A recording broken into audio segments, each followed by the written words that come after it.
Bonjour à toutes et à tous. Merci d'être présentes et présents, si nombreux aujourd'hui pour cette table ronde autour de l'audiobook, du papier à l'audio, les voix du livre. Voilà, on a un super plateau aujourd'hui pour parler de ça.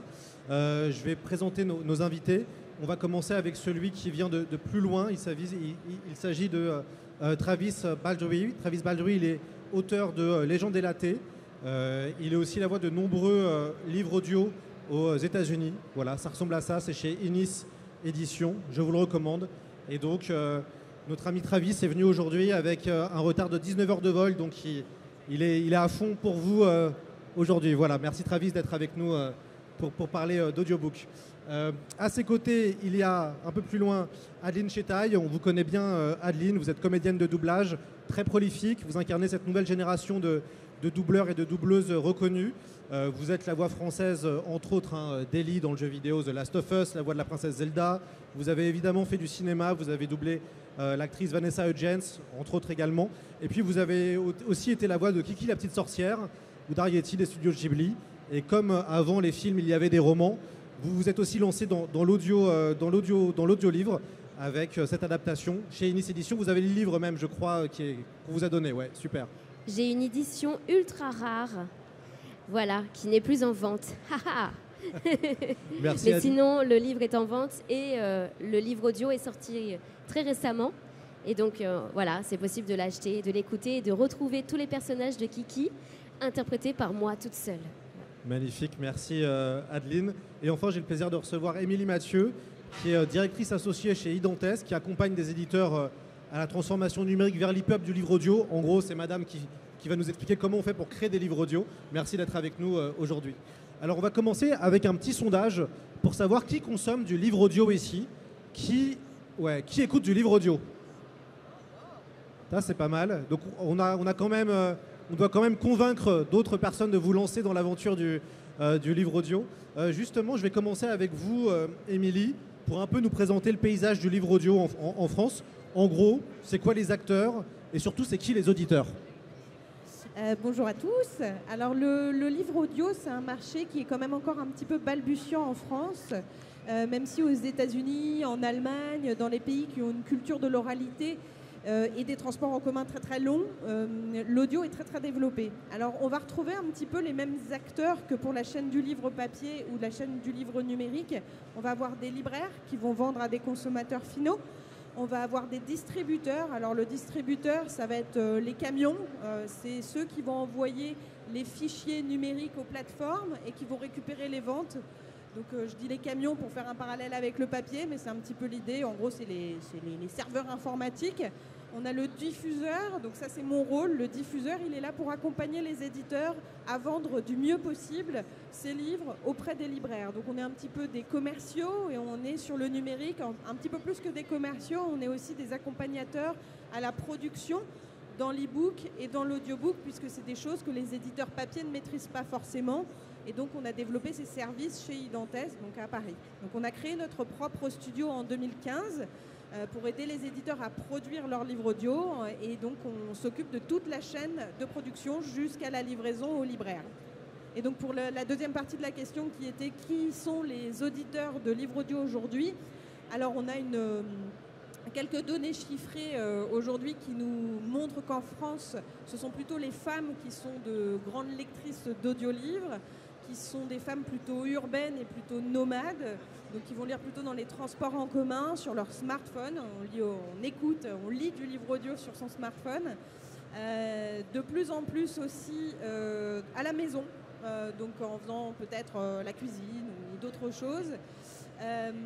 Qui s'abonnent particulièrement, alors on est plus sur des techniques d'abonnement et non pas d'achat à l'acte, qui s'abonnent à des plateformes comme Audible que vous connaissez peut-être, Spotify qui va peut-être arriver, la Fnac, Kobo, etc., qui sont des plateformes que vous connaissez peut-être où vous pouvez acheter des abonnements de livres audio.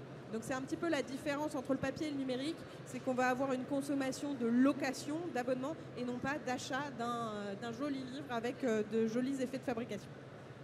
Travis, je crois savoir que les livres audio sont très plébiscités aux USA. Pourquoi cela fonctionne autant chez vous? So, audiobooks in the US. I think that one of the reasons that so many people listen to audiobooks in the US is because we spend so much time in our cars. Unlike a lot of the rest of the world, there's a lot of space in the United States, and many Americans spend untold hours every week sitting in the car by themselves.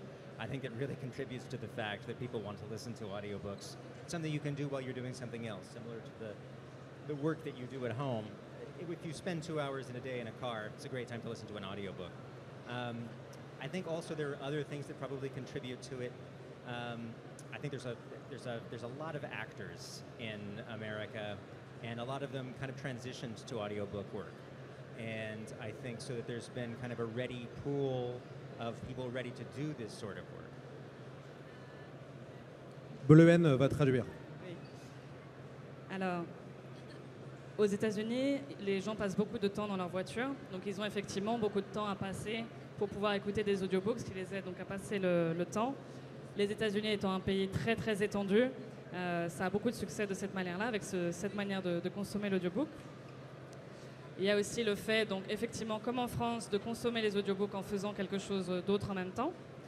Et un autre élément donc, que Travis a mentionné, c'est qu'il y a beaucoup d'acteurs aux États-Unis qui opèrent le transfert vers l'audiobook et qui commencent à également prêter leur voix pour raconter ces histoires. Adeline, vous faites du doublage sur tous les supports. En termes d'exercice, c'est quoi les grandes différences entre faire du doublage et lire un livre audio? Alors la différence majeure, c'est qu'on fait tous les personnages déjà. Donc tous les dialogues vont passer par une seule voix, y compris les dialogues masculins, y compris voilà, tous les persos. Et la difficulté, c'est qu'on va être en enregistrement continu. Donc on va travailler généralement toute la journée. Il faut avoir une concentration parfaite, une diction parfaite, une compréhension de texte aussi, parce qu'on ne connaît pas forcément le texte par cœur. Donc on commence une phrase, on ne sait pas forcément où est-ce qu'elle va arriver. Il faut tout tenir et donner du sens, de l'émotion et de l'interprétation partout. Donc en fait, c'est un exercice qui est ultra complet, que je recommande pour des personnes qui ont envie de s'entraîner, pour les jeunes comédiens et jeunes comédiennes. C'est l'exercice parfait pour moi. Vous avez fait le doublage de Kiki la petite sorcière, enfin, en tout cas vous avez fait le livre audio de Kiki la petite sorcière. Comment ça se passe une journée d'enregistrement? Est-ce que vous pouvez un peu nous raconter? Vous allez dans les studios, vous travaillez avec le réalisateur, vous lisez, vous partez, comment ça fonctionne? Pour le livre audio, je suis avec l'ingénieur du son, généralement, et c'est tout. Et donc, soit j'ai lu le livre avant, soit je le découvre. Après, c'est à moi de me libérer du temps pour lire le livre en avance. Et puis, j'arrive en studio, on discute, on se prend un petit café, hop, et on y va. Et je parle pendant des heures et des heures. Voilà, et c'est ma libre interprétation aussi. Alors, il y a du changement de ton, de rythme, il faut moduler sa voix, il y a des personnages différents. Comment on fait pour rendre la lecture vivante et ne pas tomber dans l'ennui? Parce que finalement, c'est qu'une voix pendant 4 heures, 5 heures, 7 heures, 10 heures. Comment on fait pour maintenir voilà, qu'on ne s'ennuie pas, quoi? Eh ben, c'est là que va arriver le fait d'avoir une expérience en tant que comédien, de savoir interpréter. C'est ça qui va être très, très important. Je cherche tout le temps à donner vraiment du sens dans mes phrases. Et quand on donne du sens et quand on vit un petit peu les situations, forcément, il y a des variations, il y a des accélérations de rythme à certains moments, d'autres moments où c'est un peu plus lent. Voilà, pour éviter que tout soit trop redondant, il faut y mettre beaucoup d'intention. C'est ça le secret. Est-ce que vous validez sa réponse, Travis? I definitely agree. I think one of the things that's really interesting about audiobook narration is that unlike voice acting for ADR dubbing, narrative is a really very different skill, and it's something that you have to sustain for a long period of time while you're also juggling these varied characters that you have to maintain voice for. I work primarily alone. I don't work with a director or an engineer, so I spend 6 hours in a box every day, talking to myself and being able to maintain that focus and being able to be true to those characters over that period of time is a very specific skill. It takes a lot of endurance. I think you have to really like language, you have to enjoy stories, you have to care about what the author intends in order to get that across and in order to communicate that intent to the listener in the end.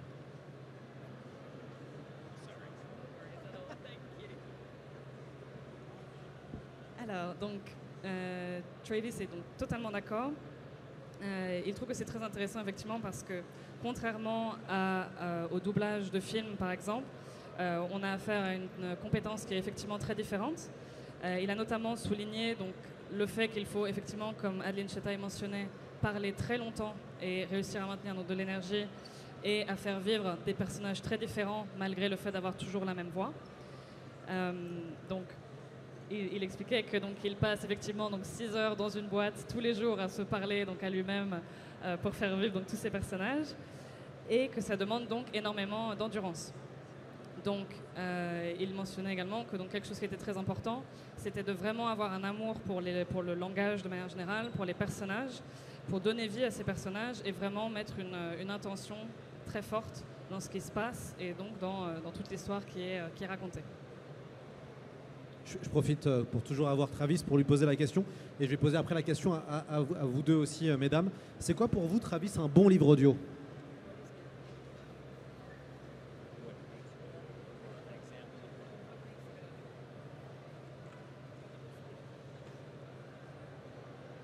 I think a good audiobook is one that's better than the voice in your head, one that gives you the best version of a story. I think that stories were all originally told in audio and that text is an imperfect recreation of that. We're just trying to approximate what people used to tell around a fire. So I think a good audiobook is one that adds to the written word what was taken away by translating it into text.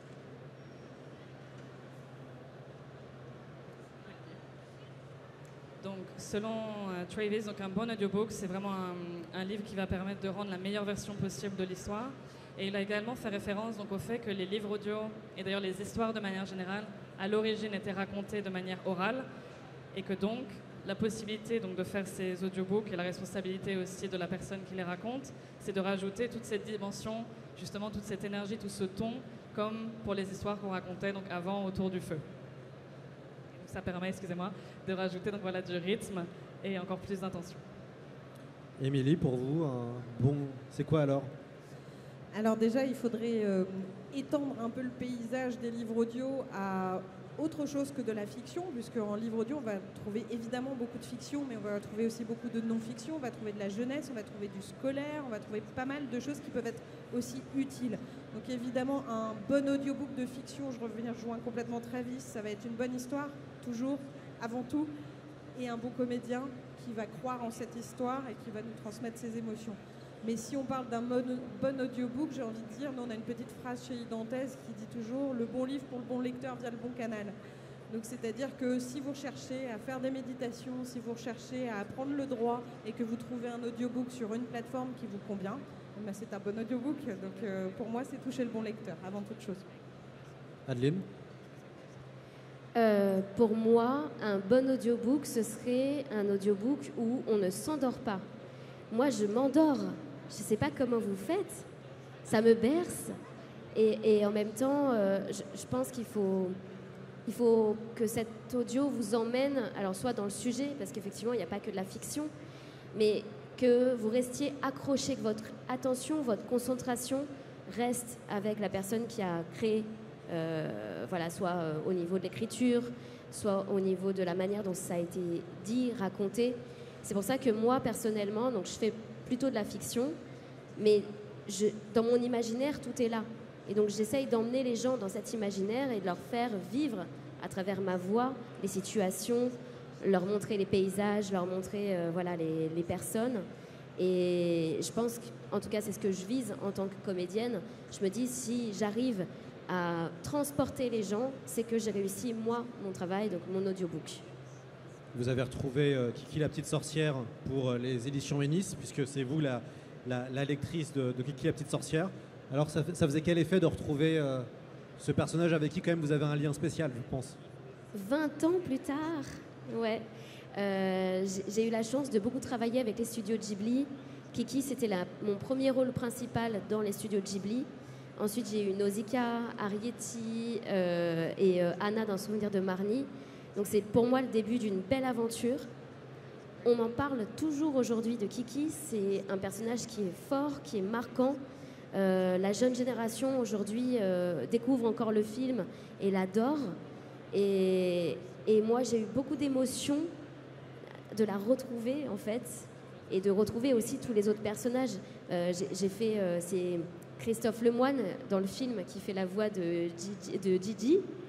Et donc, j'ai essayé de retrouver un peu des intonations de Christophe Lemoine. J'ai essayé de rendre un petit peu hommage, en fait, à ces voix qu'on entendait quand on regardait le film. Et puis d'un autre côté, à emporter les gens un petit peu dans ce conte, parce que pour moi, c'est aussi un conte. C'est cohérent avec mes origines. Mon papa était conteur, donc on parlait de ça, la tradition orale, et c'est exactement ça dont il est question. Et quel souvenir vous gardez de ce premier fameux doublage il y a maintenant quelques années, 2 décennies? J'en garde un très bon souvenir. On avait travaillé dans la finesse. J'ai adoré le processus d'enregistrement. Mais à l'époque, j'étais assez jeune et le moment un petit peu dépressif de Kiki m'a beaucoup impactée. J'ai revu le film bien plus tard avec un nouvel œil. Je l'ai compris différemment. Et c'est ça que j'adore chez Miyazaki, c'est qu'il y a plusieurs lectures, plusieurs moments de vie aussi où on peut s'identifier ou pas, comprendre certaines choses dans ces films. Et je suis très honorée d'avoir doublé Kiki il y a 20 ans et encore plus honorée d'avoir pu la retrouver dans les livres audio. Travis, vous doublez beaucoup d'univers de fantasy. Est-ce qu'il faut prendre un ton particulier quand on fait de la fantasy?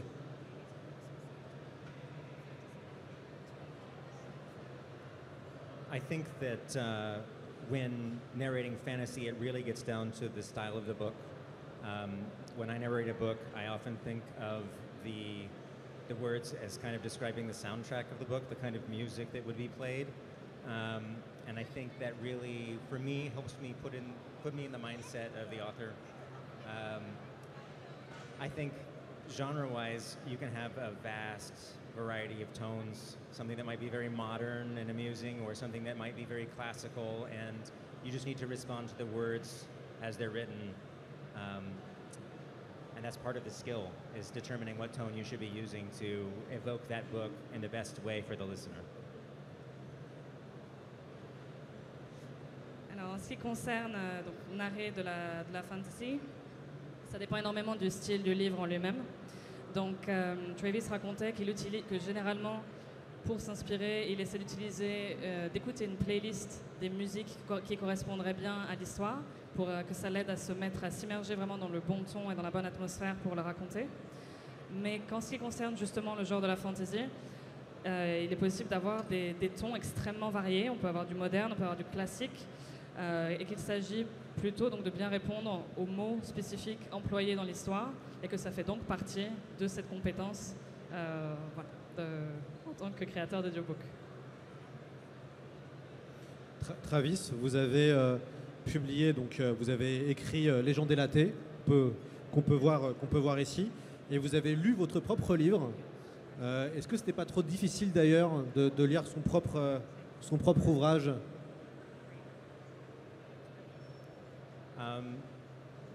Reading my own book was the easiest audiobook narration I've ever done.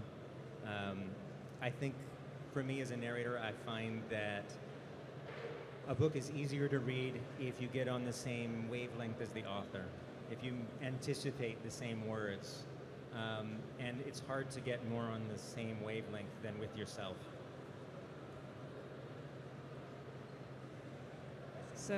Pardon.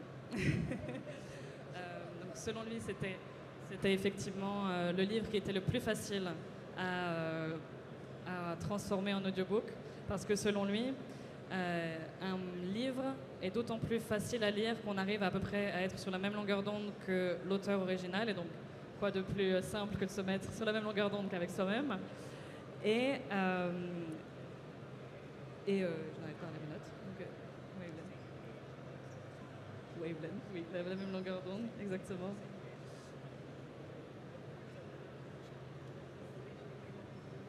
C'est bon. Oui.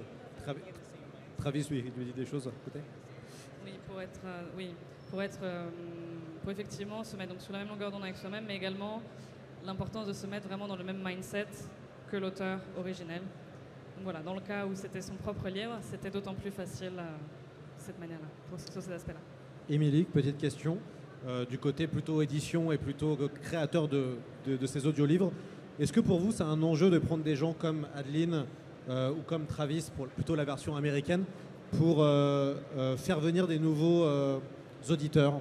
Est-ce que prendre des voix connues et reconnues, ça fait partie des enjeux un peu pour, on va dire, démocratiser ces livres audio? Alors, ça va dépendre de ce qu'on entend par connu et ça va dépendre du type d'ouvrage. Dans ce qu'on peut attendre par connu, ça va être les voix stars, donc des comédiens connus en France. Ça, c'est des tests qui ont été faits et qui n'ont pas d'impact concrètement sur les ventes. Maintenant, ça peut avoir un impact sur la notoriété, la visibilité de l'usage de l'audiobook. On a testé, par exemple, des influenceurs qui sont aussi comédiens sur les réseaux sociaux, etc. Cyprien avait fait des tests aussi de livres audio. Tout ça ne donne pas forcément une conversion vers des utilisateurs réguliers. Ce qui va, pour moi, avoir du sens, ça va être trouver de bonnes voix et de vrais comédiens de livres audio.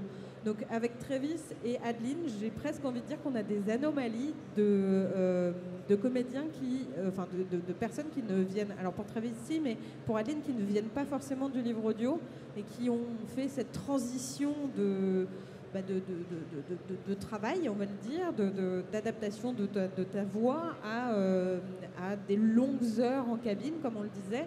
Et un comédien de théâtre ne va pas forcément devenir un comédien de livre audio. Un comédien de doublage ne va pas forcément être capable de devenir un lecteur de livre audio. Donc tout notre travail va être effectivement de trouver le comédien qui va aimer le livre, donc aimer la lecture. Et ça, c'est pas forcément évident à trouver. En plus de ça, on va devoir trouver des comédiens qui aiment certains genres de livres. Donc comme le disait Travis, on va avoir des comédiens qui vont lire de la fantasy, des comédiens qui vont lire plutôt de la science-fiction, de la romance, etc. Et donc tout notre travail de studio va être de les trouver et de collaborer avec eux sur le long terme pour que on crée vraiment un partenariat et une relation de confiance avec eux. Adeline, est-ce que pour vous c'est important de s'ouvrir, enfin en gros vous vous diversifiez, parce qu'on a bien dit, vous avez fait des voix dans le monde du jeu vidéo, du cinéma, de l'animation. Là vous commencez à faire vous faites maintenant des audiolivres. Est-ce que pour vous c'est des nouvelles portes, des nouvelles opportunités d'un point de vue professionnel? Alors ça fait quelques années maintenant que je fais en effet du livre audio. Comme je le disais, c'est un exercice très complet, qui est difficile. Et par exemple, au début, je ne pouvais pas tenir plus d'une demi-journée. J'étais épuisée, j'arrivais plus, je butais sur tous les mots. Et donc, à force de pratiquer, aujourd'hui, je peux tenir 8 heures, pas de problème. Et ça dépend aussi du livre, parce qu'il y a des livres plus faciles que d'autres à lire. Ça dépend beaucoup de l'écriture.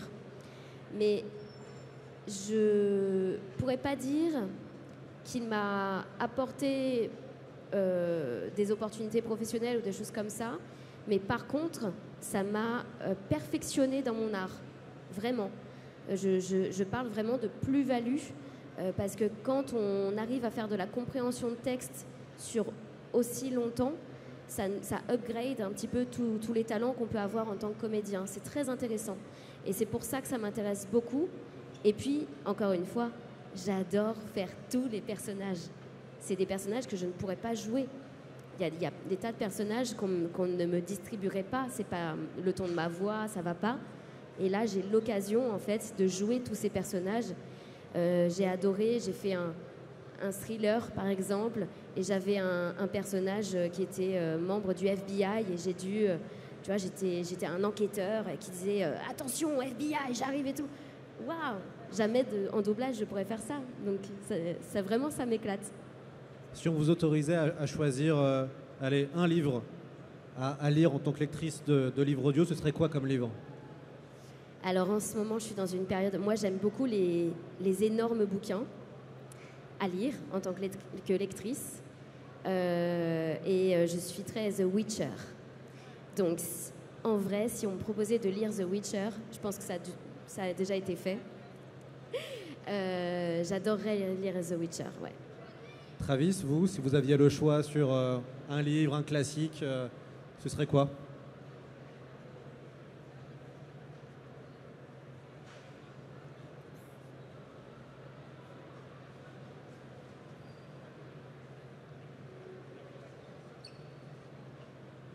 I have always wanted to read a Stephen King audiobook. I have always wanted to read a Stephen King audiobook. I would give anything to do that. Travis a toujours eu envie de doubler un livre de Stephen King. Oh oui, j'adore aussi. Émilie, petite question, on va parler un peu entre guillemets rapidement de chiffres. C'est quoi un succès pour vous dans le monde du livre audio? Ça peut se compter en dizaines de milliers d'exemplaires. Et le plus, c'est quoi le top? Je sais pas, 3, 4, est-ce qu'il y a le plus marché Alors hélas, c'est pas de la fiction, donc ça va pas vous faire rêver, mais ça peut effectivement être, je crois que c'est Devenir riche en 5 leçons qui est dans le top depuis 10 ans. Tiens, c'est bizarre ça. Et sinon, chez nous, en tout cas, c'est The Witcher, parce qu'on a adapté la série The Witcher, et c'est nos meilleures ventes depuis déjà. On l'a fini il y a 2 ans et ça continue très très bien marcher. Donc la fantasy pour nous fonctionne très très très très bien. Et justement, j'ai une petite anecdote pour revenir à ce que disait Adeline, c'est qu'on a eu un comédien qui a eu un accident de travail en lisant. Alors, je ne vais pas pouvoir citer la série, sinon ça va vous donner le nom de ce comédien, mais c'est une longue série de fantasy qui a été adaptée sur Prime Video et qui a en fait perdu la motricité de sa langue, puisque c'était 15 tomes à faire. Donc, on a travaillé avec lui pendant presque 2 ans et il a dû faire de l'orthophonie pour rééduquer sa langue tellement ce travail en cabine l'a handicapé. Voilà. Donc c'est un métier dangereux. Pour vous donner un indice, l'auteur est Robert Jordan du livre. Voilà, c'est tout ce que je dirais. Petite précision, c'est vrai qu'à la fin de la journée, selon les personnages que j'ai eu à interpréter, je peux avoir quand même assez mal à la gorge. Parce que, ouais, on utilise beaucoup notre outil de travail. Mais alors la langue, je ne savais pas. J'ai peur maintenant. Faut pas regorger le reportage avec Adeline, viens enregistrer 15 tomes. Non. Un tome, c'est bien. Alors, comme on a la chance d'avoir des gens qui ont lu des livres audio, on va demander, chacun de nos invités vont pouvoir lire un extrait. Dans le cas de Travis va lire un extrait de son livre et ensuite on écoutera l'adaptation en français par les éditions Ennis. Mais on va déjà laisser Travis lire, c'est le prologue de son roman, Legend Délatée, et ensuite on écoutera. Bonjour. Prologue. Viv buried her great sword in the Scalvert skull with a meaty crunch. Black blood thrummed in her hands, and her muscular arms strained as she tore it back and out in a spray of gore. The Scalvert Queen gave a long, vibrating moan, and then thundered to the stone in a heap. With a sigh, Viv slumped to her knees. The persistent twinge in her lower back flared up, and she dug in the knuckles of one huge hand to chase it away. Wiping sweat and blood from her face, she stared down at the dead queen. Cheers and shouts echoed from behind her. She leaned closer. Yes, there it was, right above the nasal cavity. The beast's head was twice as wide as she was, all improbable teeth and uncountable eyes, with a huge underslung jaw, and in the middle, the fleshy seam she'd read about. Jamming her fingers into the fold, she pried it open. A sickly golden light spilled out. Viv slid her whole hand into the pocket of flesh, curled her fist around a faceted organic lump, and yanked. It came free with a fibrous, ripping sound. Fennis moved to stand behind her. She could smell his perfume. Is that it, then? He asked, only a little interested. Yep. Viv groaned as she hoisted herself to her feet, using black blood as a crutch. Without bothering to clean the stone, she stuffed it into a pouch on her bandolier, then propped the greatsword on her shoulder. And that's really all you want? Fennis squinted up at her. His long, beautiful face was amused. He gestured at the walls of the cavern where the Scalvard Queen had entombed untold wealth within the sheets of hardened saliva. Wagons, chests, and the bones of horses and men hung suspended amidst gold, silver, and gemstones, the shiny castaways of centuries. Yep, she said again. We're square. The rest of the party approached. Rune, Tyvis, and little Galena brought with them the exhausted but exultant chatter of the victorious. Rune combed muck from his beard, Galena sheathed her daggers, and Tyvis glided behind them both, tall and watchful. They were a good crew. Viv turned away and strode toward the cavern's entrance, where the dim light still filtered through. Where are you going? Hollered Rune in his rough, affable voice. Out. But aren't you gonna... began Galena. Someone shushed her, most likely Fennis. Viv felt a prick of shame. She liked Galena the most and probably should have taken the time to explain, but she was done. Why drag things out? She didn't really want to talk about it, and if she said anything more, she might change her mind. After 22 years of adventuring, Viv had reached her limit of blood and mud and bullshit. An orc's life was strength and violence and a sudden, sharp end, but she'd be damned if she let hers finish that way. It was time for something new. Merci, on peut applaudir Travis pour sa lecture. Une pratique qui se fait beaucoup aux États-Unis pour présenter le livre, souvent l'auteur le lit. On va écouter maintenant la traduction. Ça dure 2 minutes 17 et j'ai demandé à la technique de lancer le fameux extrait sonore qu'on a préparé en espérant que ça fonctionne.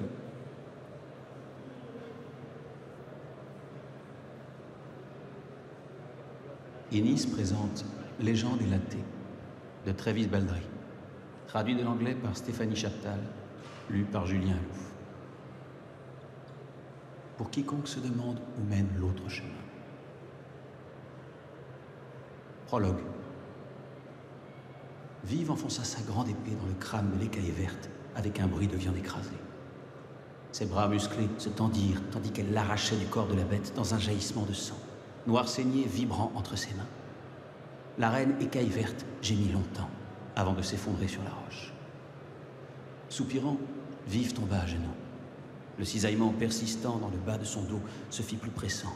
Elle se massa avec l'un de ses larges poings pour calmer la douleur. Essuyant la sueur et le sang coulant sur son visage, elle contempla la reine morte. Des acclamations et des cris retentirent derrière elle. Elle se pencha un peu plus. Ouais, c'était là, juste au-dessus de la narine. Tout en dents improbables et yeux innombrables, la tête de la bête était 2 fois plus large qu'elle, avec une mâchoire immense et au milieu, le renflement de chair mentionné dans ses lectures. Vivi enfonça les doigts pour l'ouvrir. Une pâle lueur dorée s'en échappa. Elle mit toute sa main dans la poche de chair, referma le poing sur une excroissance organique à facettes et tira. Elle la libéra dans un déchirement de fibres. Fénus vint derrière elle. Elle pouvait sentir son parfum. « C'est donc ça ?» demanda-t-il, vaguement intrigué. « Ouais. » Vive grogna en se remettant debout, utilisant Noir saigné comme une béquille. Sans se donner la peine de nettoyer la pierre, elle la glissa dans une poche de sa bandoulière et balança sa grande épée sur son épaule. « Et tu veux que ça ?» insista Fénus en la dévisageant, un air amusé sur son beau visage tout en longueur. Il montra les murs de la caverne où la reine écaille verte avait enquisté une quantité incalculable de richesses dans des cocons de salive durcie.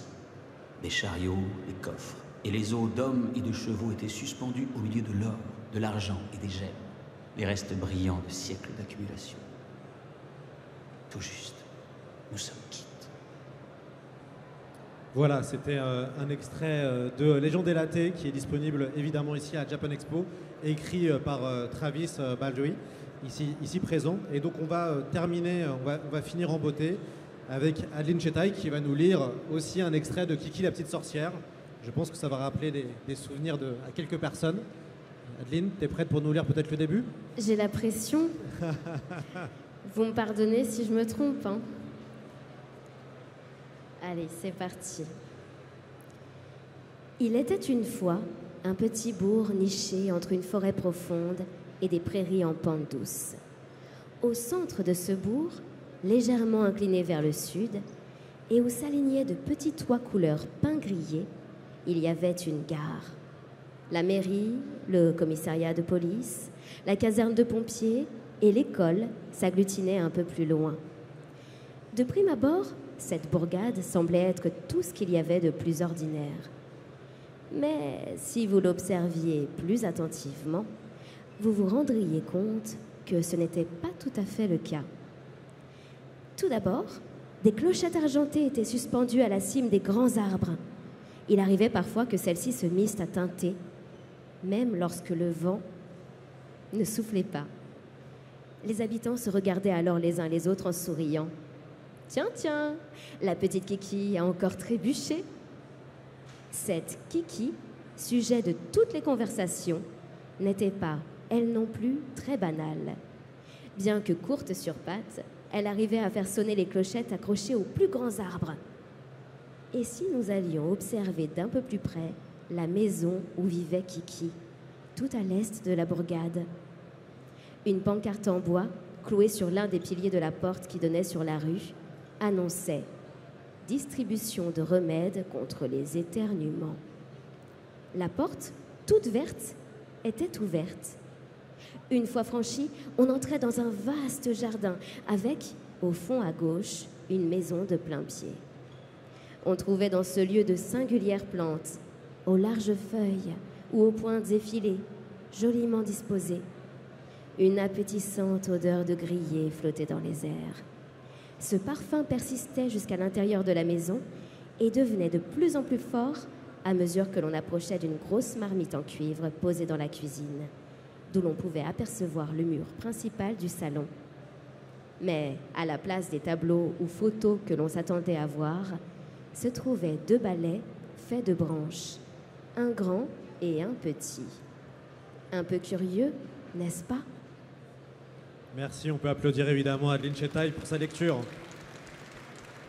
J'avais trop la pression. Et voilà, donc c'est la fin de cet échange autour de l'audio-livre et du livre audio sinon.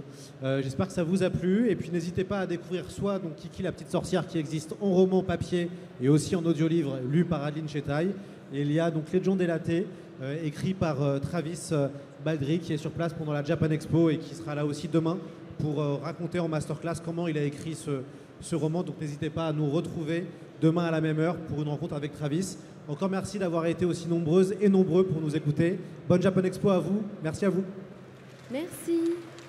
Je serai en dédicace tout à l'heure juste en face, si jamais.